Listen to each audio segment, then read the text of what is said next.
Your character, Hope Van Dyne, she's strong, she's smart, she's accomplished. Why is it important for you to play kind of powerful women like this? I just think first of all they're just appealing to me. I think that they're more interesting to play. I'm just naturally drawn to them. And then there's of course the sort of responsibility that I feel as a person who people watch. You know, when I'm going on the screen, I know that there's going to be millions and millions of people who watch it, including men and women, and that I feel the need to represent what I believe to be the truth about female strength. And I don't think that strength always looks like beating people up. I think that strength also looks like being able to forgive or having compassion or being willing to cry, and I think that that's what I always try to make sure my characters have all those dimensions.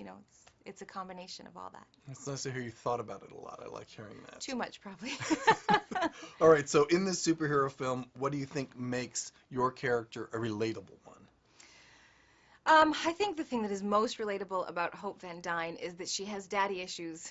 And who doesn't? Who doesn't have daddy issues? We all, to a certain extent, I think, can relate to complications with our parents, and bitterness and frustration and misunderstanding, and that just is par for the territory. And I expect it with my kids, and it'll be an adventure. And so to be able to represent that and put that on the screen was important and meaningful. And I think what was great about it is that there was no, it didn't feel like there was pettiness. It felt like there was genuine history that needed to be sorted out, and it is sorted out between two human beings.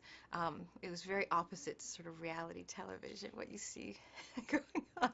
There is a thoroughness that went through your head when you took this role, I think. Yeah. Yeah, when I was first presented the role, certainly wasn't as multidimensional as what I was lucky enough to be able to work with in the end. And that's something that I really like to get involved at an early enough stage that I can talk to the directors and the producers and everybody about making sure that my characters have enough dimension, especially in these fantasy worlds where it's so easy for characters to become one-dimensional. Yeah. Okay. The dynamic between Hope and Scott Ant-Man, who Paul plays. So tell me what you think that dynamic was that worked so well. Did it work well? I think so. Excellent. I think what's lovely is that Hope has an incredible amount of intensity and gravitas. She's very serious and she's very powerful. And Scott Lang couldn't be more opposite. He's quite flippant, he's quite sweet, he's quite approachable and humble and honest. And so at first there's real friction there because they don't understand each other, and she especially doesn't understand him or get his gig at all. And I think that makes for really fun dynamics in a scene, just to have two very opposite energies playing off each other. Awesome. All right, that's good. I'm getting good answers here. I like Excellent. this.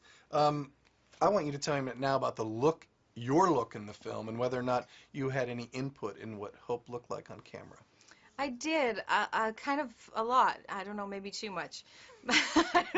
But I looked at the old 1960s comic books in general, and I felt like, first of all, I wanted to represent to a certain extent that time period, that sort of the glory days of the superhero. But also I wanted to really represent a modern woman.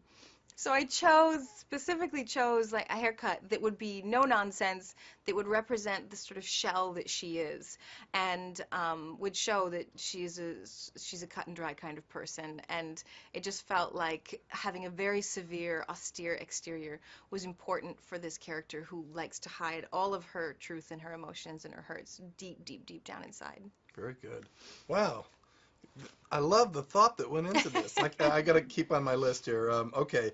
Did you have to do any kind of training to perfect Hope's fighting style? Yeah, I did. What I had to learn to do is not be so graceful. Tauriel, for example, being my last character that I did in action scenes, was very graceful, very elven. Everything was fluid and lovely, and Hope is actually a Muay Thai expert, which meant I had to know how to punch like a man. I had to know, like a boxer. I shouldn't say like a man. There's amazing female boxers. I had to learn how to punch like a boxer. And I had no aptitude for that type of action. I like the more graceful stuff. So that took some training and that took some time. And I would just get the giggles all the time when I would try to be serious and, lift my fists up. I felt like an idiot. So I put some work into that. Perfect. All right. Has your Marvel experience been great? What's it been like? It's been shockingly great. I mean, I really can't say more positive things about working for Marvel. Um, they, it's sort of like working on an independent film with an unlimited budget. It's just amazing. You have all these resources at your disposal, but the creative collaboration and the excitement and the joy and the passion that goes into every nuance and every detail of every film is really inspiring. Awesome. Two more questions. We're done with this round. Favorite scene for you to film in this movie and why? I haven't been asked that question yet. I haven't even thought about it. Mm,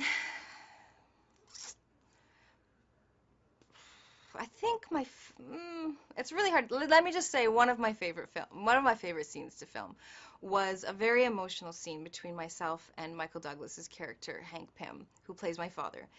And I think the reason I enjoyed it so much was it felt incredibly effortless, and I attribute that to working with Michael. He is so talented, and um, he's an emotional powerhouse, and I felt like the chemistry in the room was so alive that the work wasn't work anymore. We just fell into the roles and did it. 30 seconds left in the round. What do you know for sure audiences can expect from Ant-Man? I think they can expect to be pleasantly surprised because nobody can predict or even, I couldn't even anticipate what this film was going to be like, what kind of a ride it was going to be. From the moment that Scott Lang gets the Ant-Man suit, to the end of the film, you are so washed up in this tide of fun and action that you forget yourself. Even and I am such a critical actor when I watch my own films, forgot myself, and just was so absorbed in the story and the fantasy. And the ants will draw you in. Man, those ants are so cool.